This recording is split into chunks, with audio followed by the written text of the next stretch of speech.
لله والصلاة والسلام على رسول الله أما بعد فأعوذ بالله من الشيطان الرجيم بسم الله الرحمن الرحيم اقرأ باسم ربك الذي خلق সংগ্রামী ঢাকাবাসী খেলাফত মজলিস ঢাকা মহানগরী উদ্যোগে আয়োজিত 6 দফা দাবি আদায়ের লক্ষ্যে আজকের এই মানববন্ধনের সম্মানিত সভাপতি, সম্মানিত প্রধান অতিথি, সম্মানিত বিশেষ অতিথিবৃন্দ, সম্মানিত তৌহিদি জনতা, সকলকে আন্তরিক মুবারকবাদ জানাচ্ছি।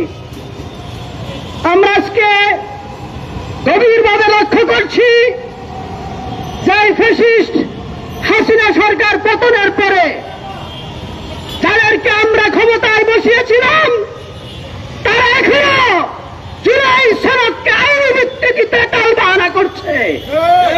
আজকের এই মানববন্ধন থেকে আমরা দায়িত্বহীনভাবে বলতে চাই, 2,000 মানুষ শহীদ হয়েছে, অসংখ্য মানুষ মৃত্যুবরণ করেছে। তাদের এই রক্তের সাথে বেইমানি করে কেউ ক্ষমতায় টিকে থাকতে পারবে না। কারা ক্ষমতায় আসবে, কারা সংসদে বিল পাস করবে, এ সমস্ত কথা না বলে অবিলম্বে অবশ্যই জুলাই সনদকে আইনি ভিত্তিতে স্থাপন করতে হবে।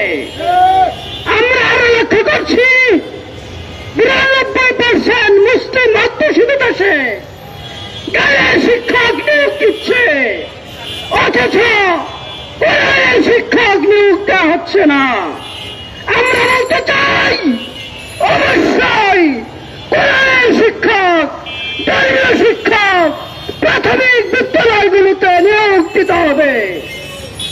এই বলে আমি আমার বক্তব্য শেষ করছি। আমার তৌফিক ইল্লা বিল্লাহ। সংগ্রামী জনতা,